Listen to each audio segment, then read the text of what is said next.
Hello मेरे photons. और जिस तरह मैंने कुछ क्वेश्चन सीरीज चलाया था वैसे और क्वेश्चन भी मैं डालता रहूँगा धीरे धीरे, जितना मुझे समय मिलेगा टाइम के अकॉर्डिंग, जितना टाइम मुझे मिलता रहेगा मैं अपलोड करता रहूँगा वीडियो। तो नीट एग्ज़ाम बहुत नज़दीक है हमारे, 7 मई को नीट एग्ज़ाम है। हम लोगों का एप्लीकेशन फॉर्म आ गया है, उम्मीद है आप लोग उसे भर रहे होंगे।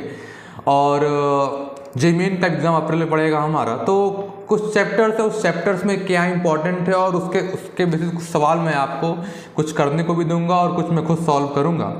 तो वेरी फर्स्ट सेक्शन अगर कहा जाए जो कि फर्स्ट ईयर मैकेनिक्स में है आपका, तो यूनिट्स एंड मेजरमेंट है, जिसमें अगर देखा जाए आपके पास जो इम्पोर्टेंट टॉपिक है, एक तो आपका डायमेंशनल एनालिसिस, जिसमें एक तो डायमेंशनल फॉर्मूले कई सारे बहुत ही पॉपुलर फिजिकल क्वांटिटीज़ के पूछे जाते हैं, जैसे आपका एल का हो गया, सी का हो गया, आर का हो गया, एप्सिलॉन का हो गया, परमेबिलिटी का हो गया। तो इन सब कई सारे हैं, आपके फ्रीक्वेंसी हो गए, वेलोसिटी हो गए।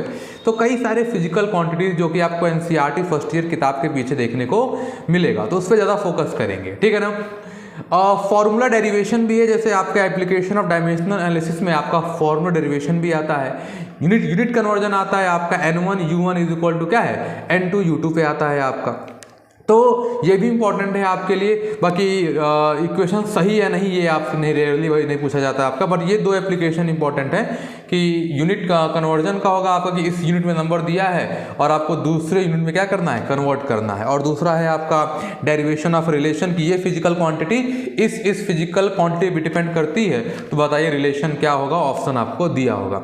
बाकी जो मेजॉरिटी क्वेश्चन मुझे सामने मुझे किताब में दिख रहे हैं प्रीवियस ईयर के, उसमें जो कि कई सारे फिजिकल क्वांटिटी जैसे पूछा जाता है कि पेयर ऑफ कितने विच ऑफ द फॉलोइंग ऑप्शन में दो लोगों का डायमेंशन सेम है।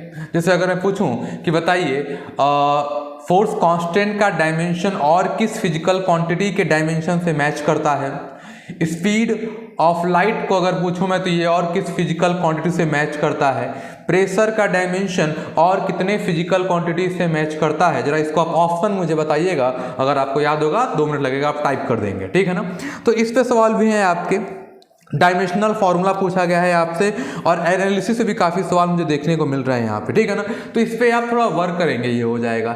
एवरी ईयर इस समय नीट पिछले 2018 के बाद से स्क्रू गेज पे लगातार सवाल पूछ रहा है। लिस्ट काउंट कैलकुलेशन हो गया आपका, मेन स्केल रीडिंग हो गया आपका, तो इस पे जरा काम कर लीजिएगा क्योंकि लगातार नीट पूछ रहा है, तो स्क्रू गेज पे वर्क करिएगा। इसमें मैं एक वीडियो अपलोड कर दूंगा स्क्रू गेज के ऊपर, ठीक है ना। ये मेजरमेंट्स में आता है आपका। सिग्निफिकेंट फिगर्स से कुछ सवाल आपको जेई मिलेंगे जो कि रिपीट होते हैं जेई मेन में भी और नीट में भी, तो ये भी एक इंपॉर्टेंट टॉपिक है। लास्ट ईयर तो नीट में 4 क्वेश्चन आ गया था डायमेंशन से, तो फिर आप उससे इस साल वर्क कीजिएगा। 4 नहीं आ सकता, उम्मीद नहीं कर सकते वैसे कि 4 फिर से आएगा, बट हाँ 2 भी आ गया तो 8 नंबर कम नहीं होते, 8 नंबर आपको कई कॉलेज ऊपर कुदा देंगे, ठीक है ना। जैसे एक सवाल मुझे दिख रहा है, ये भी रिपीटेड क्वेश्चन है, नीट में अपने को दिख रहा है। यहाँ कह रहे कि डायमेंशन क्या होगा 1/2 एप्सिलॉन नॉट इलेक्ट्रिक फील्ड का स्क्वायर। देखिए अगर आपको एप्सिलॉन नॉट का डायमेंशन याद है, इलेक्ट्रिक फील्ड इंटेंसिटी का डायमेंशन याद है, उसका स्क्वायर करके यहाँ सॉल्व करेंगे। 1/2 कांस्टेंट का डायमेंशन नहीं होता, तो अगर एप्सिलॉन नॉट और इलेक्ट्रिक फील्ड इंटेंसिटी का डायमेंशन पुट करोगे यार तो फिर बहुत लंबा हो जाएगा। तो आपको थोड़ा सा फॉर्मूला रटना पड़ेगा, कि हमेशा कहा जाता है कि फॉर्मूला रटिए। भाई मेडिकल के बच्चे तो फॉर्मूला रटें, कॉन्सेप्ट भी रटें, फॉर्मूले पे ज़्यादा focus, because formula based question की अमाउंट ज़्यादा होता है। तो सवाल कह रहा है कि 1/2 epsilon not into E square, electric field square का डायमेंशन क्या होगा। तो आपको पता होना चाहिए कि एनर्जी डेंसिटी है, क्या है आपका ये एनर्जी डेंसिटी। और एनर्जी डेंसिटी बहुत simple formula, energy upon volume, energy का ml² T-2 और वॉल्यूम का L3, as simple as that. तो एक क्वेश्चन है, एक और क्वेश्चन दिख रहा है, कह रहा है कि डायमेंशन ऑफ इंपल्स इसमें से किसका होगा। तो मुझे बताइए इंपल्स का डायमेंशन एक और फिजिकल क्वांटिटी का किसका होता है, सेम मुझे कमेंट बॉक्स में मुझे बता दीजिएगा। यूनिवर्सल ग्रेविटेशनल कांस्टेंट डायमेंशन पूछा गया है आपका। 5 क्वांटिटी लिखी गई, बोला इनमें से किन 2 क्वांटिटीज का डायमेंशन सेम है। तो सेम डायमेंशन आप एनसीईआरटी किताब के पीछे कई फिजिकल क्वांटिटी डायमेंशन लिखे हैं, किनका डायमेंशन आपको सेम, उसको एक जगह देख के रट लीजिए, याद कर लीजिए, क्योंकि भाई एक नंबर इंपॉर्टेंट है। अगर 2 क्वेश्चन आ गए इससे तो फिर तो 8 नंबर आपको मिल जाएगा, और 8 नंबर मैंने कहा ना कई सारे कॉलेज आपको अब दे देगा। एक टॉपिक और रह गया एरर। तो एरर में जैसे पूछ देगा आपका, जनरली आपको परसेंटेज एरर निकालने को बोला है, और परसेंटेज एरर क्या होता है, रिलेटिव एरर निकाल के 100 से आपको क्या करना होगा, मल्टीप्लाई करना होगा। खासकर एरर उसका निकाल, जैसे बोलेगा कि मान लीजिए power is equal to a cube b square upon c का पावर 3/2 है, और a में 2% है, b में 3% है, और c मान लीजिए 4% है, तो बताइए p में कितना परसेंटेज आएगा। अब अगर क्वेश्चन समझ में आ गया हो तो कमेंट बॉक्स में मुझे बता भी दीजिए कितना आएगा। तो ऐसे क्वेश्चंस की प्रैक्टिस भी करिएगा, एरर पे सवाल भी आपको देखने को मिलेंगे। अब अगर एनसीईआरटी एग्जाम्पलर में देख लें आप, क्योंकि एनसीईआरटी एग्जाम्पलर के ऑब्जेक्टिव यार इंपॉर्टेंट है, उसको पढ़ लेना, हर चैप्टर का पढ़ लेना, ठीक है ना। उसके आंसर्स आपको पता होने चाहिए कि कॉपी रिपीट आते हैं यार। अगर एनसीईआरटी एग्जाम्पलर का क्वेश्चन आपके प्रीवियस अगर पेपर में आ जाता है तो यार सॉल्व मत करो, आंसर आपको याद होना चाहिए, समय बचाइए, ठीक है ना। करे हुए सवाल अगर आते हैं तो यार इसको अब उसको भी सॉल्व करना पड़े तो फिर क्या ही मतलब कि आपने क्या ही सॉल्व किया, ठीक है ना।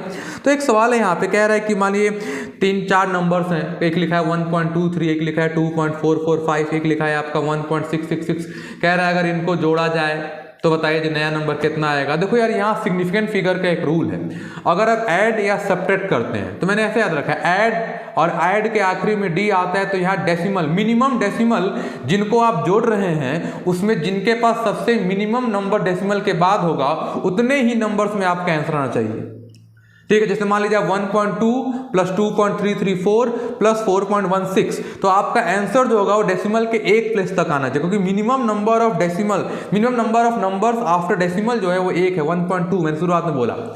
तो अगर एडिशन या सब्ट्रैक्शन कर रहे हैं तो आपका फाइनल आंसर के पास डेसिमल के पहले या जैसे 2.33, तो अगर ये 32 नंबर्स है तो अगर सबसे कम 2 है डेसिमल के बाद तो आपका आंसर भी डेसिमल के बाद 2 में ही आना चाहिए। और मल्टीप्लिकेशन डिवीजन में क्या रूल होता है, अगर आप मल्टीप्लिकेशन और डिवीजन कर रहे हैं तो फिर वहां पे आप जैसे मान लो आप 2.2 इंटू 4.67 अगर करते हैं तो इन दोनों में जिसके पास सबसे कम सिग्निफिकेंट फिगर्स होगा आपका आंसर भी उतने ही सिग्निफिकेंट फिगर्स में आना चाहिए। एनसीईआरटी में आपको मुझे यहाँ पे 2-3 क्वेश्चन दिख रहे हैं इसके ऊपर, तो ऐसे सवाल की प्रैक्टिस आप एनसीईआरटी एग्जाम्पलर से भी कर सकते हैं, एनसीईआरटी एग्जाम्पलर ऑब्जेक्टिव से भी कर सकते हैं। बाकी यहाँ भी मुझे दिख रहा है कि which of the following pairs have same dimension.